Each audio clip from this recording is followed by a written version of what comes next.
Well, this struck a note with me about another problem we have in America. Did you know that the storage industry, those pods you can buy, those spaces you can rent, that industry is only 40 years old? Before that, people didn't buy an extra storage unit to store their stuff. And I actually learned that our houses are 80% bigger now. I mean, that's an average. Some people live in the same size house or smaller houses, but on average, our houses are about 80% bigger. But in 2007, there was one storage space for every 11 households in America. So about every 11 homes rented a storage space. And in that 40 years of storage spaces being built, in the first 25 years, there was about 1 million storage units built. Okay, that's a lot, but not that many. The next 8 years that followed, another 1 million was built, which means we're needing more and more space, perhaps more and more barns for all of our stuff. And actually, there are about 302 million Americans, and there is 7 square foot of commercial storage space available for all 302 million of those Americans. That was in 2007. I actually think it's probably gone up. Because, like myself, you don't want to get rid of that book, because what if you need it later? If you get rid of those things that you're not using now, those shoes you only wore to your sister's wedding, your wedding dress, perhaps, if you get rid of it, you're going to lose the memory. If you get rid of it, you might need it. I don't want to pay the money later for it, so I need to get rid of it. So I'll rent a storage space, and I'll hold on to it. But how do we know when we have enough? And how do we know if taking care of those things might be distracting us from God? Because we also now have one more thing to take care of. We have our house and our storage space.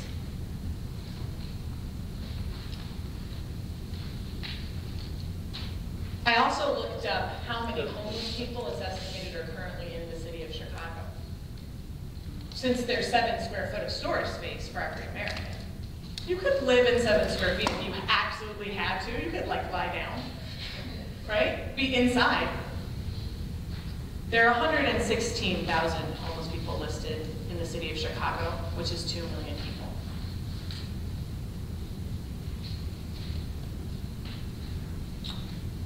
So what do we do?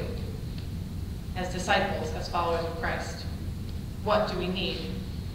How do we know when we have enough? If we look back to Jesus' warning, watch out, be on your guard against avarice of any kind. For life does not consist in possessions, even when someone has more than he needs. Because maybe those possessions begin to distract us from what's going on. So back to our man, he decides he needs more barns. So he builds more barns, and things are going great. He has the huge bumper crop, he's thankful, so what does he do next? I'm gonna throw myself a party for myself. And I, my soul, who says my soul? My soul, I will relax and be happy for a long time. So he does.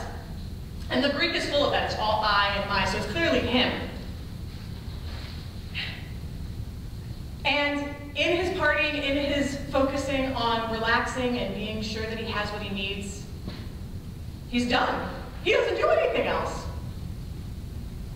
And that's when God comes that night and tells him he's a fool and says, what will happen of your things now? Because I'm taking your life from you. What happens now when we're gone? And were we distracted? If you're the fool, are you distracted? Did you forget that everything was God's? That actually, while you planted that crop, God sent the rain. God gave you good land and soil, made that soil you put the crops in. You could have had a bad year. There could have been a famine. There bugs, you could have nothing. And you don't even thank God for what you have. Instead, you build more barns, and you throw yourself a party. Partying in and of itself isn't bad. Jesus likes to party. He eats all the time in the Gospel of Luke. Storing food isn't bad. Joseph of the Technicolor Dreamcoat and the Abusive Brothers teaches the pharaohs how to store grain for when there will be a famine. So we need to think ahead. That's okay. But we don't need more than the barns we already have, maybe. And it might be distracting us from what we're doing. Our focus on security might be moving us away from God and towards ourselves, towards what we want, what I need, that I want more clothes, that I need faster internet, that I'm going to watch all 5 seasons of Doctor Who on Netflix tomorrow because that makes me happy, which I might have actually done in my life, because that makes me happy. But those are distractions. I've thrown away my time. I mean, I love Doctor Who, but if I watch it all at once, I might be throwing away my time. I might be focused on what's good for me, but not on what's good for the community. Because, right, this guy had a bumper crop, but he must have had people working for him. How much grain do they get? Are they going to have enough food? In storing that grain, is he going to cause a famine or a shortage of food for other people in his community? He's fine. But how is everybody else doing? So what does that mean? What do we focus on?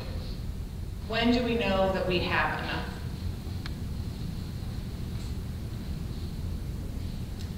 In Eugene Peterson's interpretation of that final line of the scripture, he says, this is what happens when you fill your barn with self and not with God. And I think those things that distract us from looking at God and encourage us to look at self, those are the things we need to get rid of. If something isn't doing that for you, then it's fine. But each of us personally has to look at our life and figure out where those distractions might be coming from, where we might be spending too much time focusing that pulls us away from the community, from everyone else around us. And I do want to be more hopeful with this congregation, because just when I walked in to come preach, and I can still actually see it from up here at the pulpit, I can see the food you're collecting for other people. And actually all summer I watched my dad put aside groceries from the grocery store that he was planning to bring to church with him. Because in this community, you look at your full cupboards, and you think about that the food pantry is not full. Unlike our rich farmer, who looks at his full barns and thinks, I need more cupboards. I need more barns for the food. You are thinking about other people, but there still must be something somewhere in God. When do you have enough of something? And if you have what you need, what are you to do with the extra? Whether it be extra money, or time, or love, what are you called to do with what's left? And is that extra distracting you from your life of faith? Because Luke is trying to tell us how to be good disciples, how to focus on God and not on self. Just like the story of Mary and Martha, where Mary sits at the feet of Jesus and listens, and Martha runs around cleaning and cooking. And then when Martha gets angry, Jesus, tell Mary to help me. Jesus is like, Mary's doing what Mary needs to do. You, Martha, are distracted. That happens just a little bit before this story. So again, Jesus is saying, you might be distracted by all that you have. If so, you need to change. You need to stop cooking and cleaning all the time. You need to sit down and listen. You need to get rid of those things in your life that don't make space for caring for the poor, the hungry, for praying to God, remembering that everything you have is a gift from God. And we all can do that ourselves. Thinking about God's agenda before our own, filling our barns with God,